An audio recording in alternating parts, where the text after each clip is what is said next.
Since I was young, I have always been a trail enthusiast. I ventured into forests, mountains, and any place where I could feel the adrenaline of the wild nature.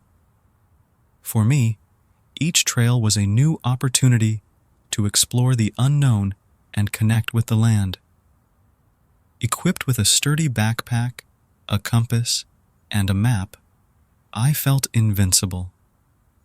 My passion for nature was not just a hobby, but a way to feel truly alive. Who eventually accompanied me on these adventures was Anna, a close friend of mine since childhood, who also enjoyed trails as much as I did. One day, the opportunity arose for us to go together on a trail in the Appalachian Forest in Tennessee.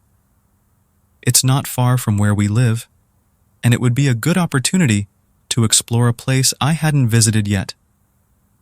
Anna has always been a much more cautious and grounded person than I am, which was good when she accompanied me, because it made me get into fewer problems and risks in my own life. That Saturday morning, Anna picked me up in her red truck, as usual.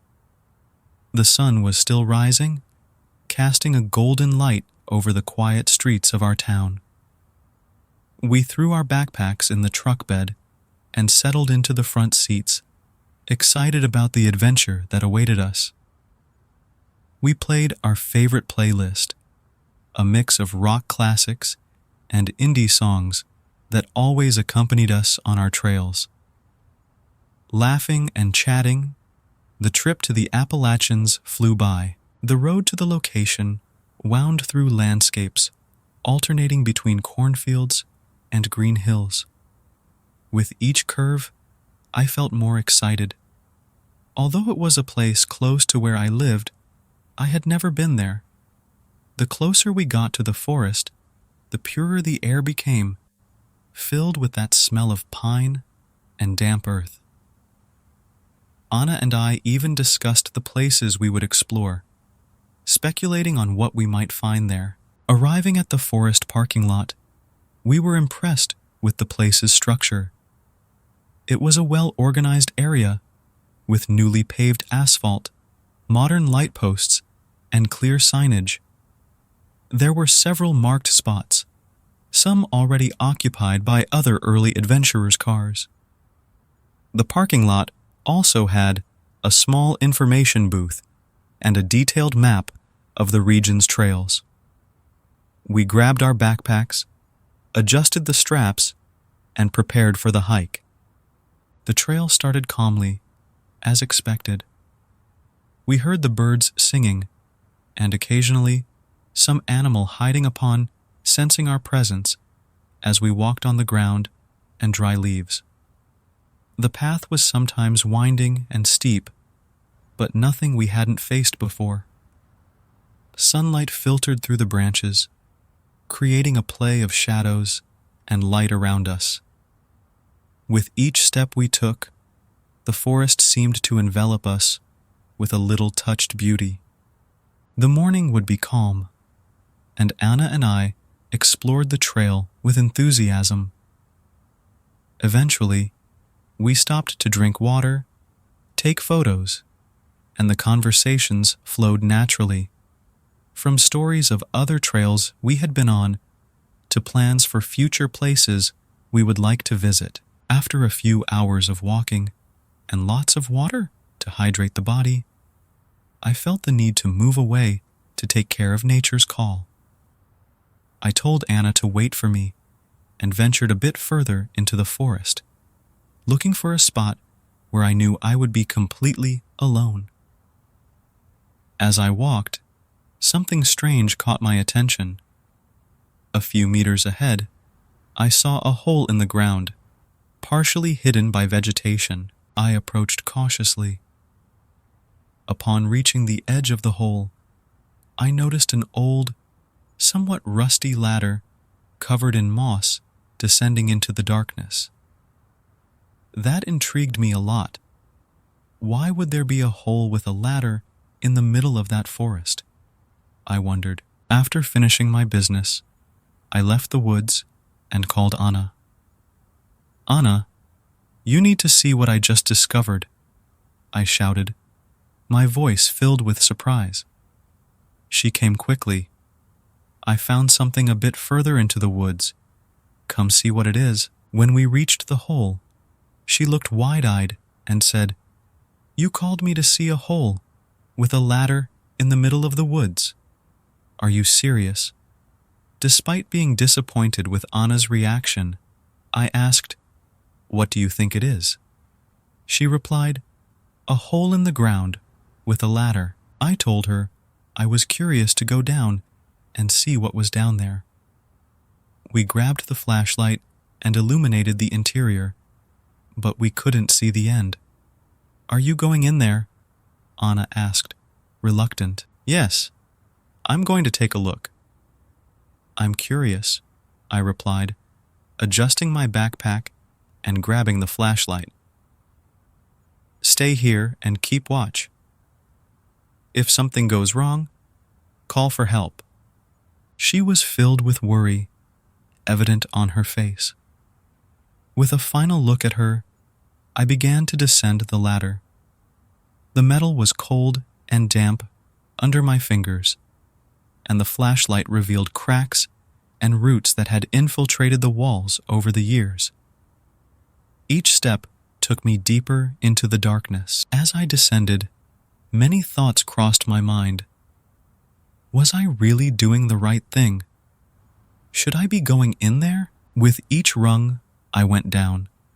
The light from the surface grew distant, and the darkness became more palpable. The headlamp was my only source of light, illuminating the damp and ancient walls surrounding me. The silence was absolute, broken only by the sound of my own steps. Finally, I reached the bottom of the ladder and found myself in a concrete corridor, straight and without doors, with no lighting other than my flashlight beam. The corridor seemed to stretch infinitely in front of me. I began to walk, each step echoing in the empty space. The first few meters were tense, but as I continued, I noticed something strange. The environment around me started to feel familiar, in a disconcerting way. After about 50 meters, I found myself back at the base of the same ladder I had descended. I stopped, confused, and looked around. How could this have happened? I called for Anna, but my voice echoed without a response. Frustrated, I decided to go back through the tunnel in hopes of understanding what was happening. To my surprise, when I tried to return, I faced a solid concrete wall that hadn't been there before. The way back was blocked, leaving me with no choice. I went back to the ladder, which now seemed different somehow, though I couldn't pinpoint exactly what had changed. Every detail was familiar, but at the same time, strangely out of place. I climbed the ladder again, with my heart racing and my mind confused. Upon emerging on the surface, the first thing I noticed was a distortion in the environment around me. The trees seemed taller, and the sunlight had a different quality, paler and colder. I looked around for Anna and saw her in the distance. She seemed different. Something about her posture and the way she looked around was out of place. I called her again, but she didn't respond, just continued looking at me with an expression I couldn't decipher. For a moment, I thought she might be playing a trick on me, but the strangeness of the situation was too much to be just a joke. I wondered if I had fallen from the ladder and was dreaming all of this. The sense of unreality was overwhelming. I tried to ask Anna more questions, but she didn't answer any of them, just continued to observe me silently. Her attitude made me even more uneasy. "Anna, it's time to go home." I finally said, feeling a growing discomfort. "I'm not feeling well." She didn't respond, but started following me back, without protest. When we got to the parking lot, the change was even more pronounced.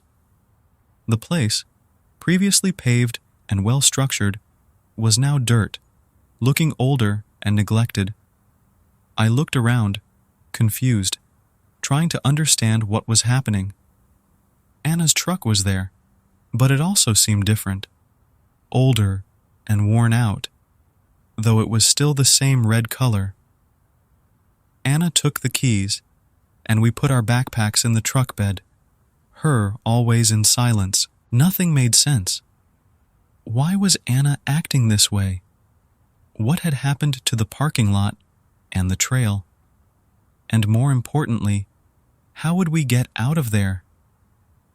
Anna's behavior, the distorted environment, everything contributed to a feeling of fear and disorientation. The trip proceeded in disturbing silence. There was no music, no jokes, or any kind of conversation between us.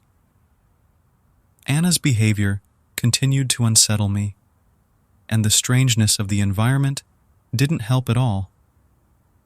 We passed a few cars on the road, all unfamiliar to me. The models were completely alien, as if they had never existed in our world.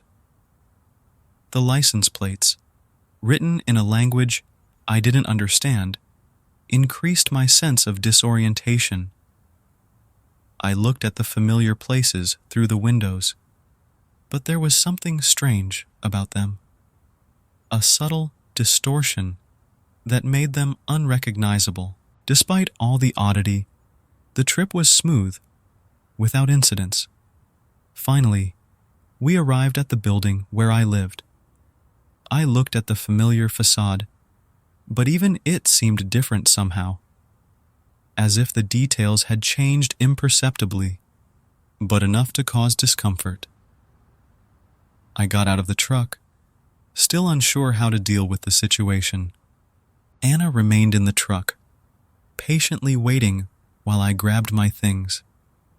The feeling of unreality continued to haunt me. I grabbed my things quickly, not looking around much. When I turned to say goodbye to Anna, she was already leaving.